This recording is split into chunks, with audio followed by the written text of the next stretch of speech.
palabra de hoy. Principados y potestades.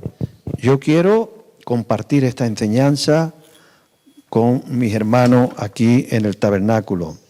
Principados y potestades. Seguramente algunos se acordarán que hemos hablado de esto. Es un tema muy hablado, muy predicado, pero a mí el Espíritu Santo no para de enseñarme sobre este tema. Y es bueno que usted adquiera esa inteligencia. Yo sé que me pongo un poquito pesado, pero la inteligencia es muy importante. Los cristianos no tenemos que ser tontos, inteligentes. Hay una inteligencia carnal, natural, y hay una inteligencia espiritual. Y hay una sabiduría espiritual. Y esa sabiduría y esa inteligencia viene en los brazos del conocimiento. Un conocimiento del verbo gignosis, que significa conocimiento, pero relacional. Es la gignosis, hay dos palabras griegas para conocimiento, ¿vale? Oidón y gignosis. El oidón es como que tú conoces a alguien porque lo distingue, porque sabe, ese es Antonio y ese es Julián. Entonces yo conozco a Julián y conozco a Antonio, porque lo distingo. Eso es oidón. Pero cuando tú intimas con una persona y te haces amigo íntimo de verdad, y pasa horas y horas y horas con esa persona, entonces ya no es oidón, ya es gignosis, porque tú entonces conoces realmente a esa persona. De ahí que ese mismo concepto se usa para los matrimonios. Cuando Adán conoció a Eva, dice la Biblia, cuando Adán tuvo relaciones íntimas con Eva, entonces eso es en el vocablo griego gignosis, conocer íntimamente. Y cuando Jesús dijo, conoceréis la verdad y la verdad os hará libre, no dijo oidón, dijo gignosis. Porque cuando tú distingues una verdad, simplemente tú distingues que la Biblia dice tal cosa y tú distingues esa verdad, esa verdad la conoces a la manera de oidón. Pero cuando tú, hablando metafóricamente, te casas con esa verdad y la haces tuya y la aplicas a tu vida, entonces tú ya gignosis, conoces íntimamente esa verdad, porque vives de acuerdo a esa verdad. Entonces la gignosis es el conocimiento. Cuando tú aceptas una verdad y cuando tú te comprometes con esa verdad, ¿ves? ¿Estás entendiendo la diferencia? En Cádiz lo decimos de otra manera. Te voy a dar la versión gaditana, ¿vale? Los gaditanos dicen, mira, yo conozco a fulanito, y le dice el otro, ¿tú has vivido con fulanito? Y dice el otro, yo no. Y dice, entonces no lo conoce, lo distingue. Pero cuando tú vives con fulanito, entonces cuando lo conoces, ¿me entiendes? Ese es el concepto. Conocer, casarte con una verdad, y entonces empiezas a conocerla íntimamente. Eso es lo que produce fruto. Y eso es lo que produce sabiduría e inteligencia espiritual. Cuando a usted se le entregue una verdad, porque se le predica, o porque lo ve en la Biblia, o porque alguien te lo comenta, por lo que sea, usted recibe esa verdad. Si se casa con ella, entre comillas, entonces la estás conociendo. Y entonces se queda ahí y produce fruto.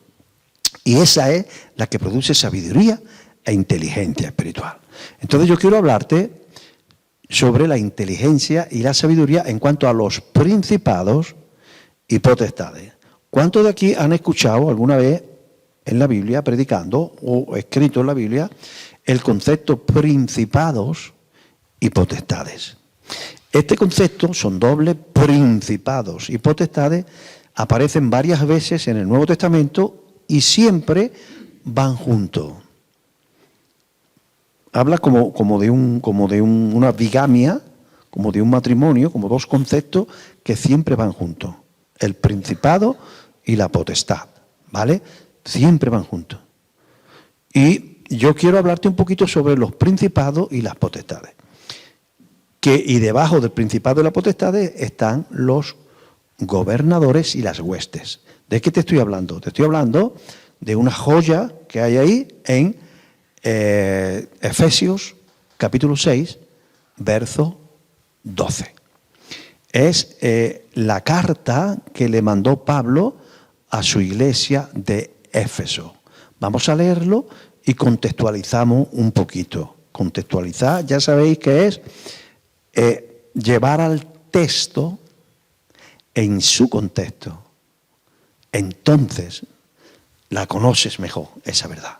Cuando lo ves en su contexto. Porque si sacamos el texto del contexto, podemos hacer lo que quieran. Te voy a decir algo, ¿vale? Eso se llama sacar un texto de su contexto y no analizarlo en su contexto y argumentar sobre ese texto. Eso se puede convertir en manipulación bíblica. Tenga cuidado con esto. Sea inteligente, sea sabio, no sea necio. La Biblia habla de la necedad y la sabiduría. Sea sabio. Que te pueden manipular la Escritura. Wow. Si manipulamos la Escritura, podemos hacer que la Biblia diga lo que nosotros queremos decir. Pero la Biblia hay que leerla y cada parte de la Biblia en su contexto. ¿Quién dijo eso? ¿Cuándo lo dijo? ¿A quién se lo dijo? ¿Cómo se lo dijo? ¿Para qué se lo dijo? ¿Me entendéis? Eso es su contexto. Y eso es una de las reglas principales de la hermenéutica. ¿Qué palabra más rara? Hermenéutica. No es un baile, hermenéutico, no es un baile. Hermenéutica son las reglas para la interpretación correcta de las Sagradas Escrituras. Y eso tiene unas reglas para interpretar bien la Escritura.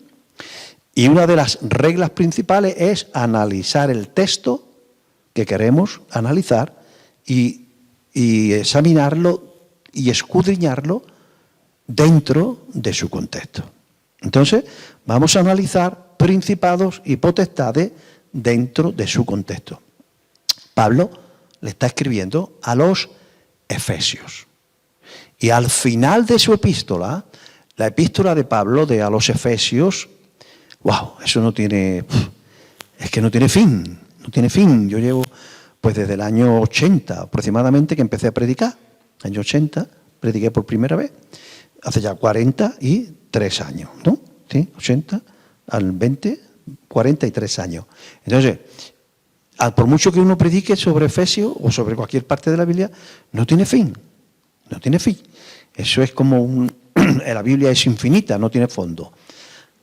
Entonces,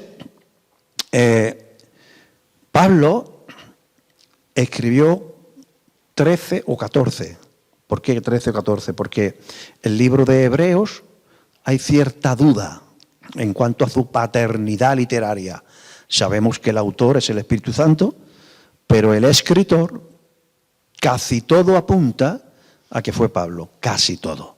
Y yo creo que sí, que fue Pablo. Por eso es que Pablo escribió también Hebreo, 14 libros, 14 epístolas, ¿vale? Se llaman las cartas paulinas, 13 o 14, vamos a dejarlo en 14. De esas 14, de esas 14, 4 de ellas, wow, porque Dios no es quien lo pueda medir. Dios hace cosas que dice uno, bueno, y esto, y cuando pasa el tiempo descubre el porqué de eso. Cuando Pablo termina sus 3 viajes misioneros, los que vienen a la escuela bíblica para adquirir conocimiento saben de qué estoy hablando, y cuando Pablo termina sus 3 viajes misioneros, pues lo meten preso en Jerusalén, una turba de judíos, como siempre. Los que vienen a los martes y los jueves saben que la tradición a veces la tradición reemplaza la verdad. Y la tradición nos vendió que los enemigos del cristianismo eran los romanos. Para nada. Los enemigos del cristianismo, hasta Nerón, los romanos no tenían problema con aceptar el cristianismo. Porque los romanos eran politeístas. No pasa nada que tú tengas otro Dios. Yo tengo 20, ya tengo 21, o 30, o 100, no pasa nada. El politeísmo del Imperio de Roma fue después con Nerón. Pero al comienzo, en el protocristianismo, en el cristianismo del principio, los enemigos eran los judíos. Eran los que metían la pata.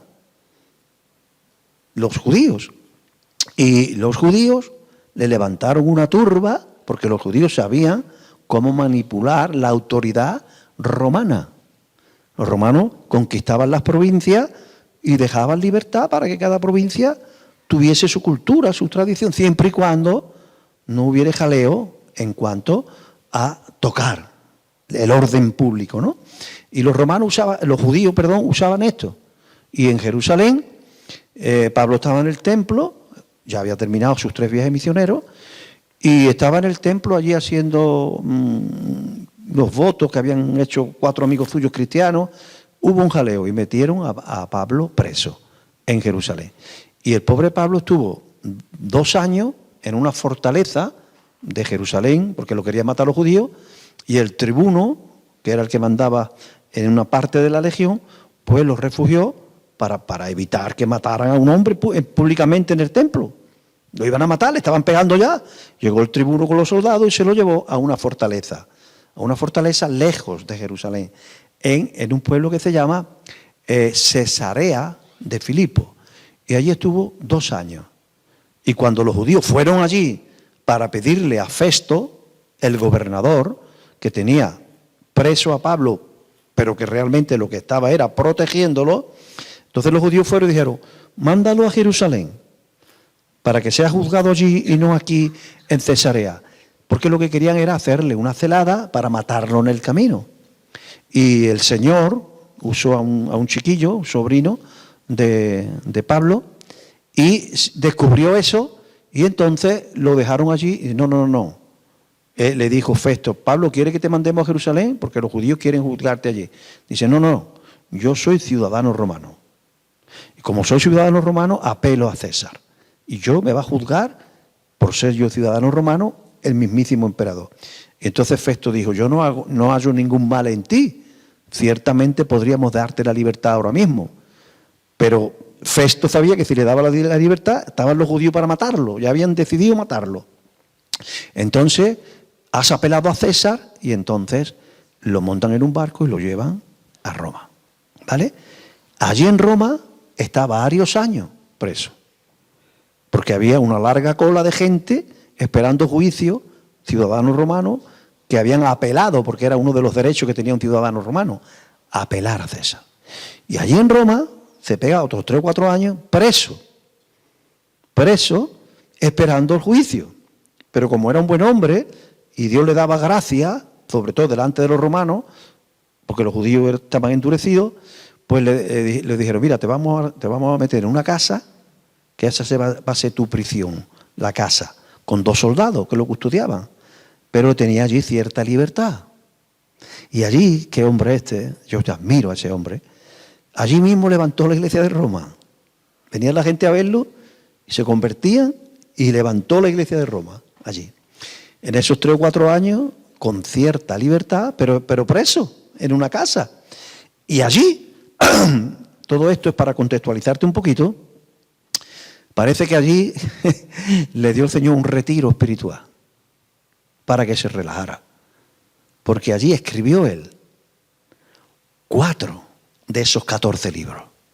Fíjense, las epístolas que hoy nos bendicen a nosotros, las inspiró el Espíritu Santo en el corazón y en la mente de un ministerio preso. Tuvo tiempo, se relajó, porque no podía salir de la casa, estaba preso, con cierta libertad. Podía recibir gente, pero no podía salir. Por ser ciudadano romano y porque era un buen hombre, era un buen preso, y le dieron esa libertad. Y porque Dios es el que mandaba en la vida de ese hombre, ¿no? Entonces, él escribe allí tranquilito, en esa especie de retiro espiritual, escribe Efesios, Filipenses, Colosenses y la epístola personal a Filemón. Esas 4 cartas. Y él, la primera que escribe allí en la cárcel, es su famosa carta a los Efesios. Y ahí los estudiantes de la escuela bíblica saben que en Éfeso, ¿qué sucedió, Pilar? Ese gran... ¿Lo sabe? Ese gran avivamiento. Eso, la palabra no es familiar para ella. Ese gran avivamiento, que fue uno de los grandes avivamientos del protocristianismo, del cristianismo primitivo. En cuanto a grandeza, muy parecido al de Jerusalén. Diferente, porque todos los avivamientos tienen sus peculiaridades. Avivamiento es cuando de pronto en una iglesia o en una ciudad el evangelio explota y ya las cosas no son normales. Por ejemplo, nosotros llevamos 30 años en Jaén y siempre hemos podido tener una iglesia 70, 80, 60, 50, 40, 30, 70, 80, ese es nuestro número, porque no ha explotado. Explotará, yo qué sé, si no explota conmigo, que explote con el que venga. Pero cuando explota, y de esos 50, 40, 70 se convierte en 700, en 7.000, en 70.000, eso ya deja de ser algo ordinario y se convierte en un mover extraordinario. Y en Éfeso era una iglesia pequeñita, de 12, cuando llegó Pablo había 12. Y de pronto explotó. Algo sucedió, ¡pah! A mí me cuenta Juan Cano, que tiene 3 o 4 mil miembros en su iglesia, que era una iglesia normalita, pero que de pronto parece que algo se rompió. Y ya empezó. ¿Por qué sucede eso? Te van a decir porque oró, porque ayunó, porque no sé qué. Yo he visto hombres orar, yo tengo un amigo de aquí de Jaén que ha hecho 2 ayunos de 40 días y 40 noches cada uno. Se ha pegado 40 días y 40 noches sin comer nada y sin beber nada, excepto agua, porque el agua no rompe el ayuno. Y es un ministerio. Y no ha sucedido, desde el punto de vista natural, nada. De hecho, quiso levantar una iglesia y no lo ha concedido. Y lo ha hecho 2 veces. Entonces, ¿es porque no ayunamos? Pues no. Porque es de hombre ayuno. Y otros pastores le empieza a crecer y explota el evangelio en una zona y a lo mejor, como Cas Luna reconoce, dice, Cas Luna es un ministerio internacional y él habla de su vida de oración y ayuno y dice, yo oro mucho, pero ayuno muy poco, la verdad. Dice, no tengo esa gracia de Dios para ayunar. O sea, y otros oran y no ayunan o al revés y a veces crece la iglesia o no, o crece el ministerio, no se sabe.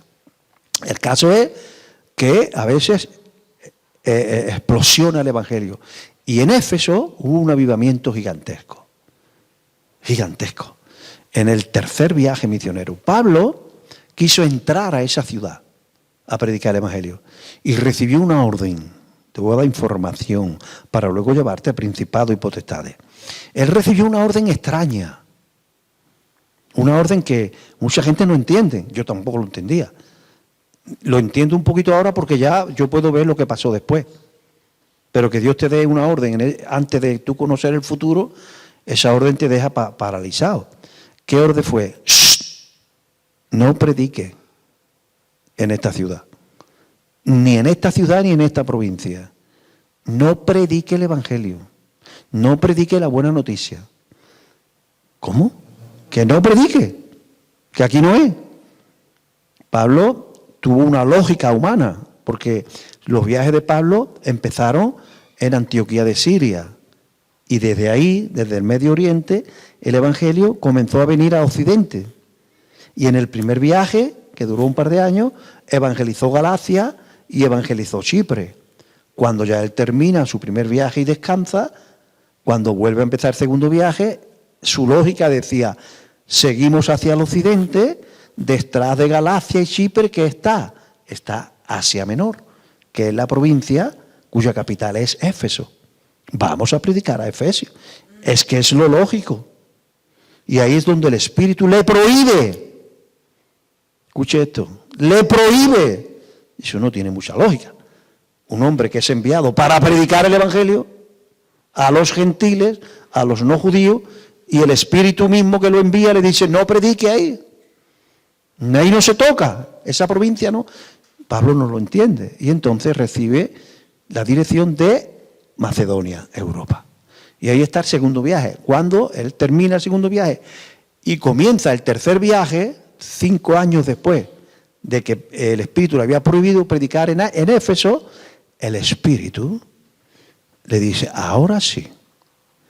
Entra en Éfeso y sucede ese milagro extraordinario, donde dice Lucas que hacían milagros extraordinarios, milagros que no tenían, impresionantes, no comunes, dice el griego, no comunes, milagros fuera de lo normal, yo qué sé qué milagro sería, dice la Biblia y demás.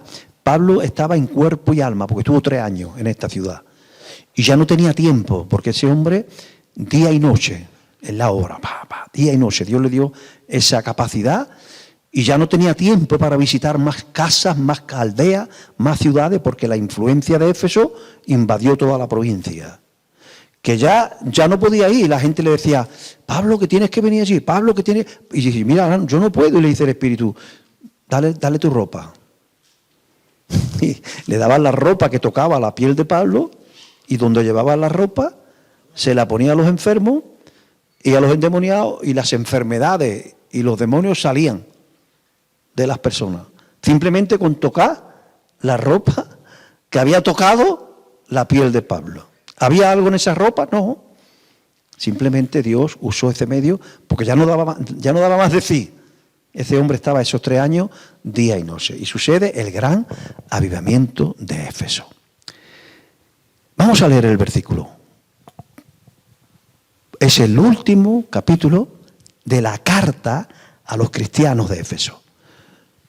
Y dice así, porque no tenemos lucha, no tenemos guerra contra sangre y contra carne, no estamos peleando contra la gente, aunque son los judíos los que me quieren matar, nuestra lucha no es contra carne y sangre. Él meditando en la cárcel de Roma, porque Efesios la escribe en la cárcel, entre comillas, de Roma, en aquella casa, con cierta libertad, escribe esto porque él estaba meditando en todo lo que había vivido en Éfeso, porque en el gran movimiento de Éfeso hubo una guerra, hubo un avivamiento y hubo un contraataque. Hubo un contraataque donde fuerzas del mal, provocada por un tal Demetrio, por poco lo linchan en un lugar llamado el Areópago. El Areópago era un lugar oficial, un lugar de gobierno público, donde se reunían en las ciudades para tomar decisiones serias o para juzgar asuntos. Y allí una turba entera, porque es que es increíble lo que las tinieblas pueden hacer con las ciudades. Una ciudad que estaba siendo sacudida por el poder de Dios y con un avivamiento gigantesco de los más grandes de la historia, de pronto motivado por un empresario, artífice de templos de plata de la gran diosa Diana de los Efesios, es capaz de promover toda aquella estructura de la ciudad y toda la ciudad se llena de confusión y cogen a los cristianos, los arrastran, los meten al Areópago buscando a un cristiano en particular llamado Pablo. Y los propios romanos le dicen a Pablo, no vaya, porque Pablo era un hombre valiente y se enteró lo que estaba pasando y dice, voy al Areópago. Y los cristianos de los hermanos decían, no vaya Pablo porque van a por ti. Están arrastrando a otros, pero no quieren hacerle nada a los... Van a por ti. Porque el diablo sabía a quién tenía que matar. Y él dice, voy. Y el propio tribuno le dice, no, Pablo, no vaya. La propia autoridad militar de Éfeso romana le dijo, no vaya. Y ya él, cuando vio a los romanos mirando por él, no fue al Areópago.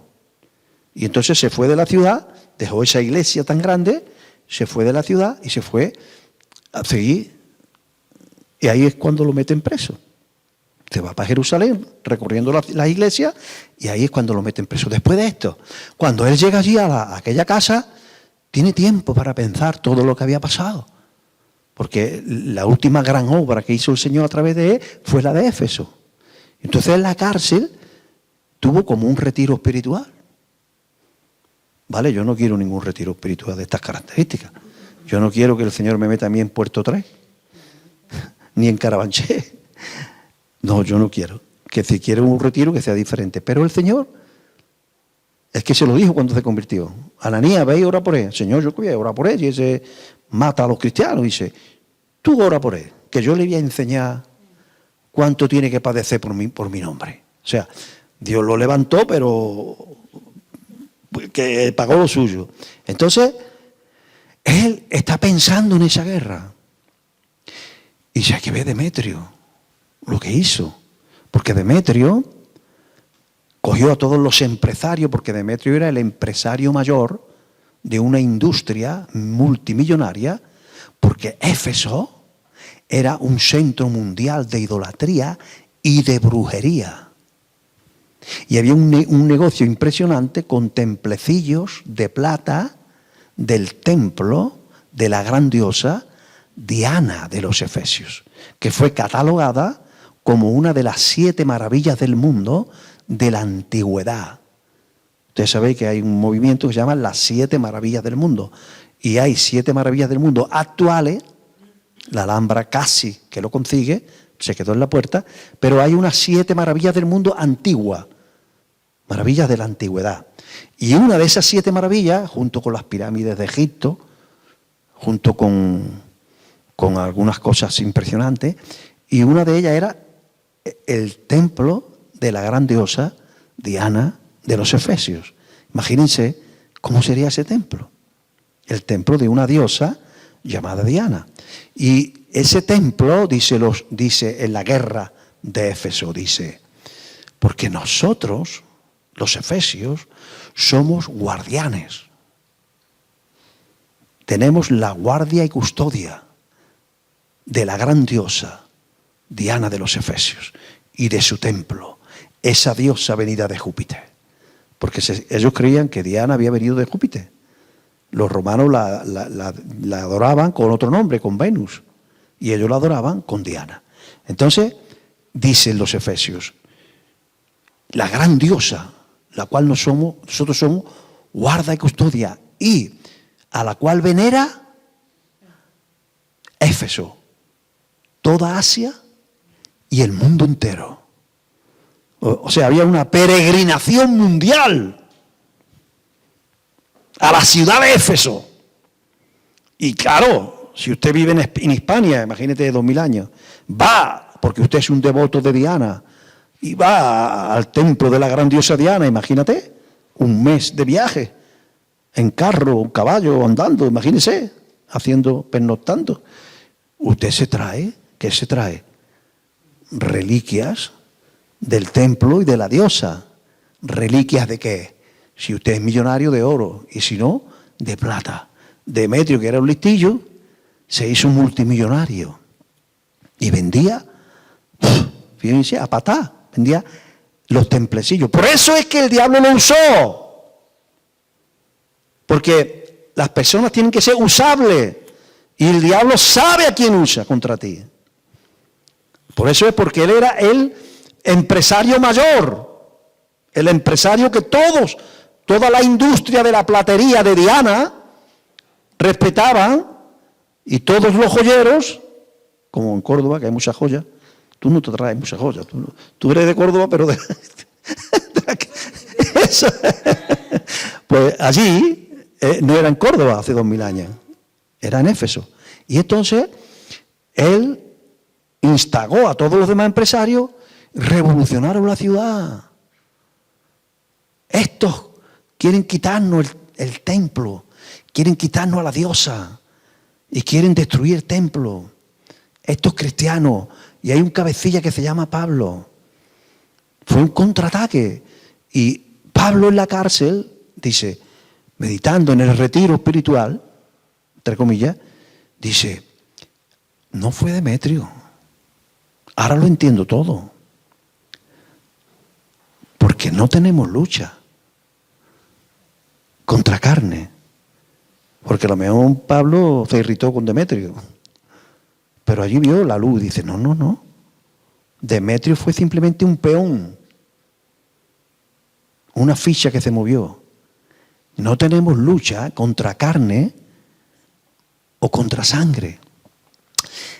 Y eso es muy importante. Que a lo mejor la suegra te está dando caña, pero no es la suegra. es lo que hay detrás de la suegra. Claro que Demetrio era culpable, pero realmente la lucha era espiritual.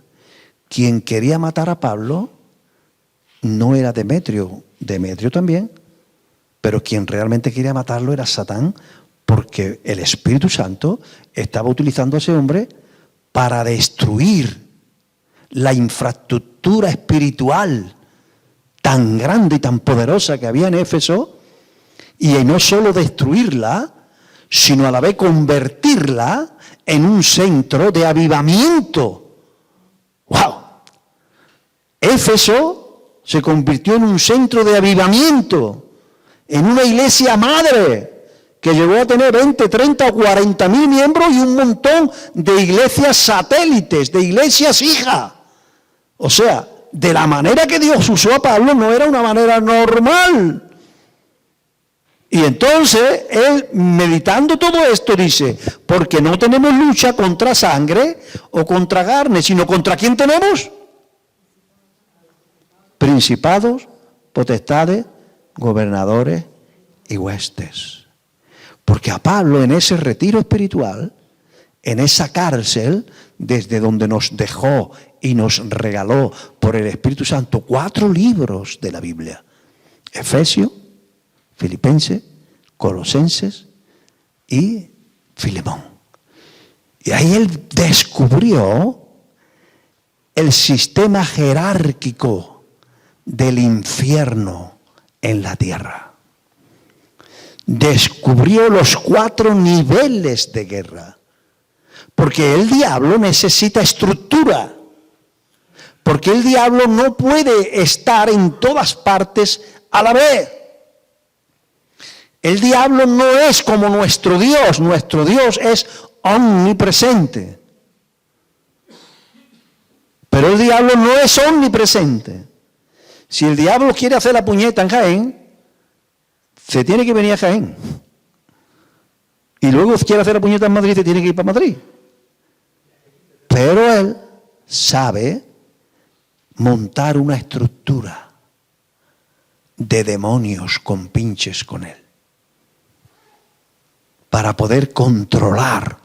Él viaja como un relámpago y él establece en toda la geografía mundial que establece principados, potestades, gobernadores y huestes. Y Pablo, que ve todo eso, te lo regala a ti en Efesios 6:12. Porque no tenemos lucha contra carne y sangre, sino contra estos 4 poderes de las tinieblas. ¿Qué es un principado? ¿Qué es una potestad? ¿Qué es un gobernador de las tinieblas? ¿Qué son las huestes? Imagínense, mira, dice singular, principado, potestades, gobernadores y huestes. Las huestes, vamos a empezar desde abajo. Las huestes son los ejércitos, los números, los demonios de más bajo rango que él ha establecido. Las huestes son los ejércitos en pie de guerra. Los ejércitos de Satanás, se le llama, el apóstol Pablo recibió esa revelación, las huestes. Y esas huestes son los que ejecutan las órdenes de uno que está por encima, que Pablo le llama gobernador. Estoy empezando desde abajo. Huestes, los demonios, el demonio que se acerca a tu casa no es un príncipe, no es una potestad, no es un gobernador, es uno de las huestes.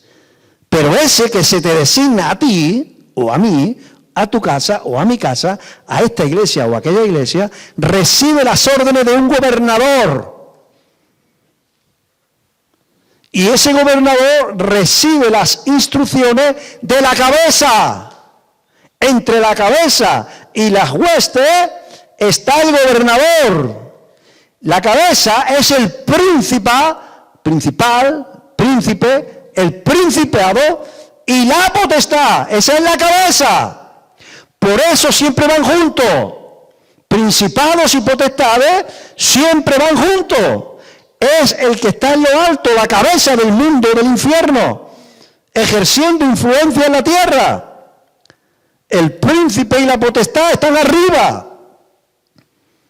Y para ellos no pueden dejar lo que están haciendo arriba, ejerciendo dominio. El príncipe y la potestad ejercen dominio. ¿Y por qué van juntos? ¿Y qué diferencia hay entre un príncipe y una potestad? El príncipe es como un trono ejerciendo dominio sobre un sector geográfico, dependiendo del poder y la fortaleza de ese príncipe. Puede ser local, puede ser provincial, puede ser regional, puede ser nacional, puede ser internacional. Es un príncipe establecido, es un trono.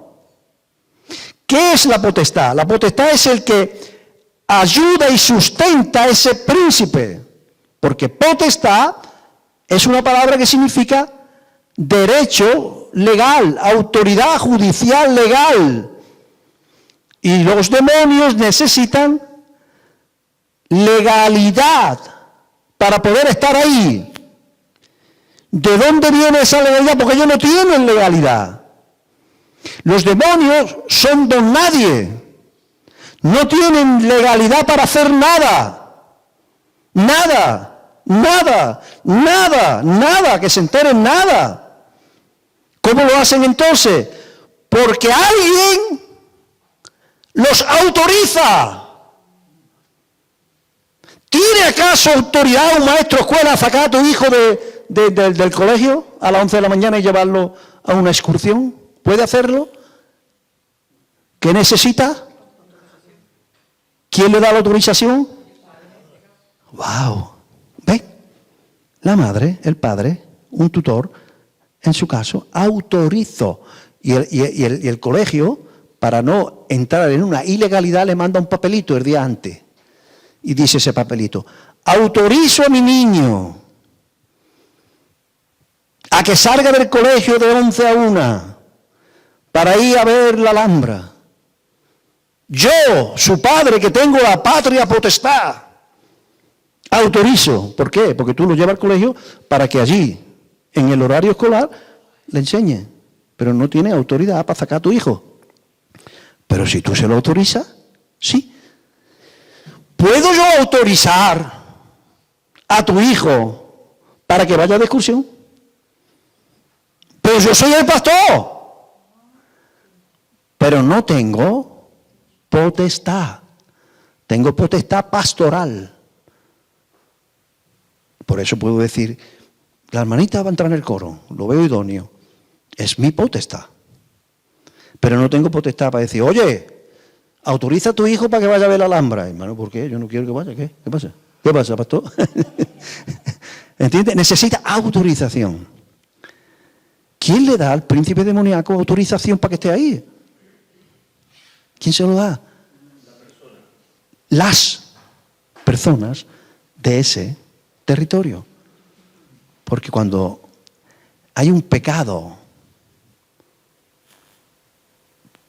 vamos a decir, popular, hay un pecado común en una sociedad, eso autoriza, sea cual sea. ¿Me entiende? El pecado es la autorización para que los demonios que no tienen autoridad para nada ejerzan dominio sobre la persona o las personas o las familias o las ciudades o las naciones caigan bajo el dominio de un príncipe. ¿Entendéis? Y la potestad es la que ejerce dominio no sobre un área geográfica, sino sobre un área de pecado, para que al príncipe no le falte autorizaciones, porque en el mundo espiritual hay unas leyes que Dios, el Rey, el Dueño, ha establecido. Y los demonios no pueden estar arriba, tienen que estar abajo. Pero si alguien que es una autoridad legal de Dios los autoriza, ¿me entiendes lo que te quiero decir? ¿Por qué las personas tenemos autoridad para autorizar? Escuche, nosotros, los seres humanos, tenemos autoridad para autorizar a los ángeles y a los demonios. Y no es un papelito donde pone, autorizo al demonio fulanito de tal. Es nuestro comportamiento autoriza o desautoriza el mundo espiritual. ¿Y por qué? Porque se nos dio a nosotros. ¿Qué dice Génesis? Hagamos al hombre o al humano, hagamos al ser humano y señoree, ejerza dominio, porque el ser humano puesto por mí es la cabeza federal de la tierra, es la autoridad legal de la tierra establecida por mí, que soy el dueño. Y lo que haga una autoridad establecida por Dios tiene autoridad, porque Dios lo ha puesto. Se utilice para bien o se utilice para mal.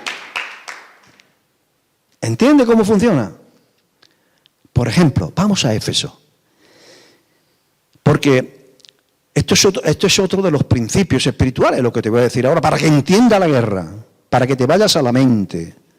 ¡Wow! Para que te vayas a la mente y al corazón del escritor que inspiró Dios para darnos esta joya. Para que te vayas ahí. ¿Cuál es este principio? El principio es que los demonios no están en nuestro ambiente, están en otra esfera que la Biblia le llama las esferas o las regiones celestes, celestial. Nosotros estamos en un nivel terrenal, físico, aunque tenemos por el Espíritu cierto contacto con el mundo espiritual. Nosotros tenemos contacto con el mundo espiritual a través de nuestro espíritu, pero estamos limitados a lo físico. Y lo espiritual, para que lo espiritual, que la Biblia le llama en algunas partes lo invisible, venga a lo visible, entonces necesita un medio. No sé si me está entendiendo. Necesita un medio físico para que lo espiritual, a través de ese medio físico, llegue a lo físico. No sé si lo entiende. Para que vea, esto es un paréntesis que hago.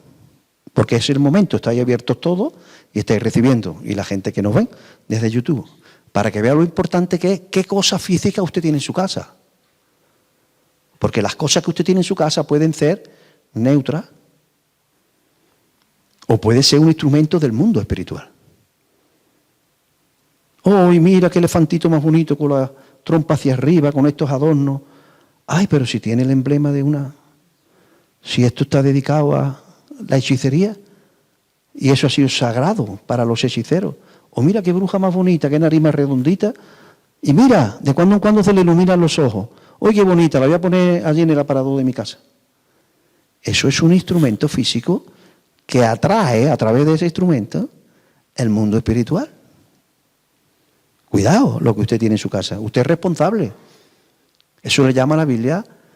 ¿Cómo le llama? ¿Cómo le llama? Gracias, David. ¿Sabes por qué pregunto? La gente dirá, interactúa. No, que se me había olvidado. Que se me había olvidado. Anatema. Y Dios dice, no traerás el anatema a tu casa. Y mucho menos a tu piel. O a tu ropa. O a tu coche. No traerás el anatema. Porque te vas a anatemizar. El anatema te anatemiza. Y anatema es algo físico que está maldito por Dios. Porque trae el mundo espiritual. ¿Dónde voy? ¿Quién era el príncipe? Nos quedan 10 minutos. ¿Quién era el príncipe? El principado espiritual en Éfeso. En el mundo espiritual no sabemos cuál era su nombre. Pero sí sabemos a través de qué se manifestaba. ¿De qué? De la diosa Diana de los Efesios y de su templo. Ese era el emblema físico de lo espiritual. Eso era lo visible de lo invisible. Ya podemos discernir el principado de Efesio. Era un demonio que se manifestaba a través de Diana. Ahora, ¿cuál era la potestad? ¿Qué dice la Biblia en Hechos 19? Que el Evangelio en Éfeso, cuando ¡pah!, explosionó, empezó a subir de nivel. Primero nada más que había 12, después había 120, después había 2000, después... Aquello fue impresionante. ¿Y por qué era tan fuerte ese príncipe? Porque le estaba dando materia prima, autorizaciones, la potestad. ¿Qué potestad? ¿Qué había fuerte? Porque a veces el príncipe era una idolatría, pero debajo subyacía la verdadera materia prima de las autorizaciones en el mundo espiritual para que ese trono fuese fuerte y firme, que era la brujería y la hechicería, porque Éfeso era el centro mundial de brujería y de hechicería. Pero el poder de Dios, en la persona de Pablo, ¿quién empezó a convertirse en Éfeso? Los brujos y los hechiceros. 1, 10, 100, 200. Se han convertido 500 brujos. Se han convertido 800 brujas. El poder de Dios comenzó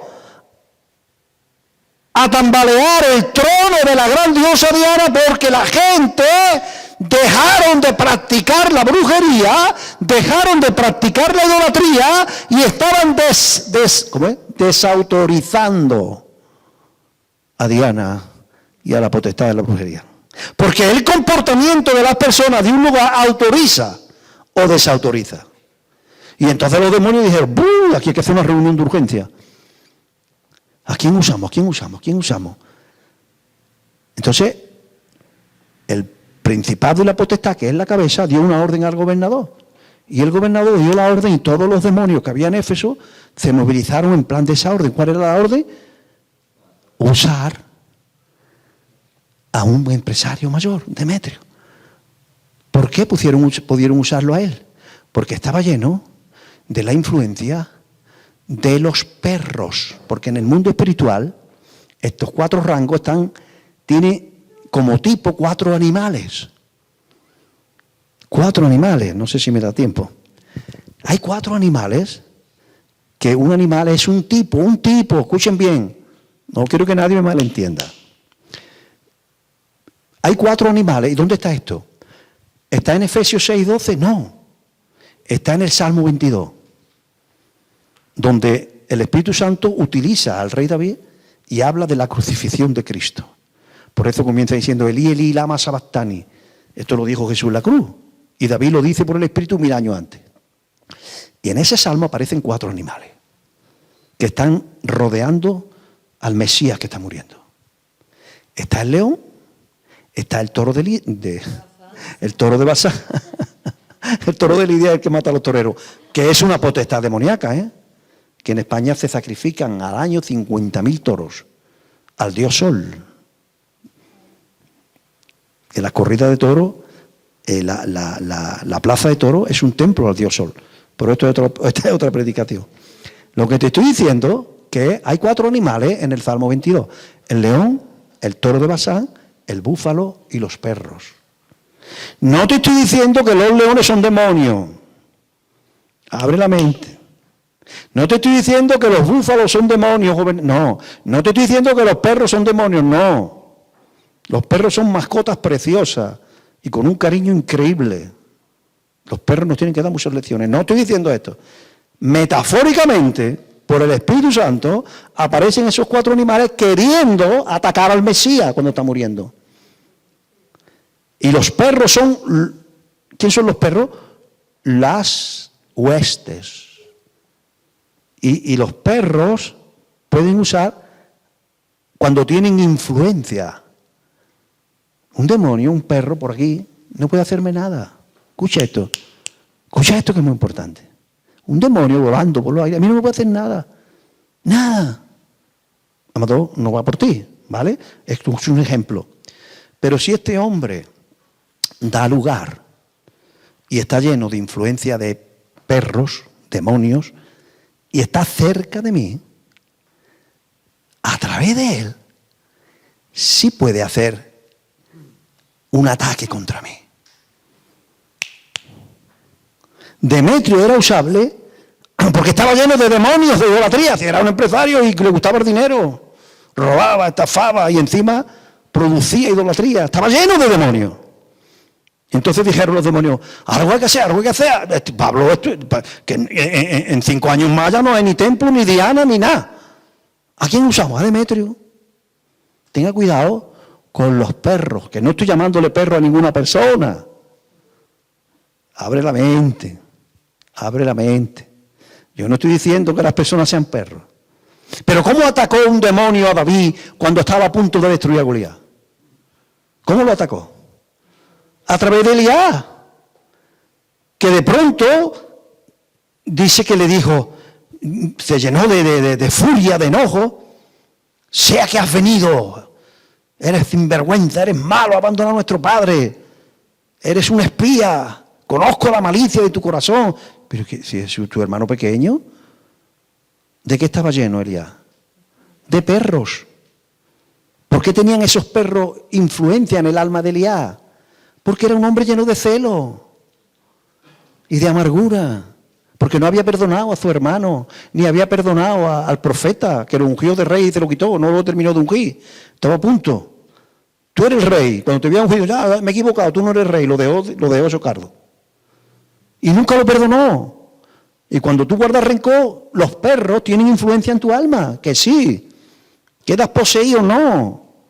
Pero tu alma tiene influencia de esos perros. ¿Cuándo se van? Cuando tú le quitas la autorización. Tus celos es una autorización para que los demonios de celo tengan influencia en tu alma.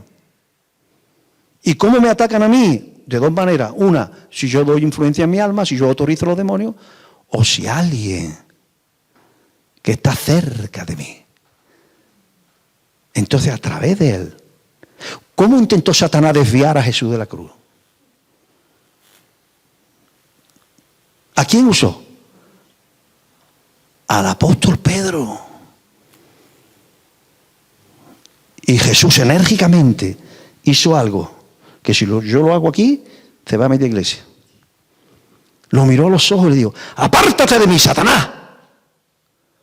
A su principal miembro de la iglesia aquella, al líder que él tenía, al copastor, por decirlo de alguna manera, delante de todo el mundo, le dijo, apártate de mí, Satanás. ¿Le llamó Satanás a su discípulo amado? ¿A uno de sus discípulos amados? No, le estaba hablando. ¿A quién le estaba hablando? Estaban mirando a los ojos, hablándole a los perros que estaban influenciando el alma de él. ¿Y por qué tenía perros en el alma de Pedro? Porque Pedro se creía superior a todo el mundo, hasta al Señor. Hasta estaba por encima de la Biblia. Pedro, escrito está, me negará. No, no te voy a negar, lo diga la Biblia, lo diga quien lo diga.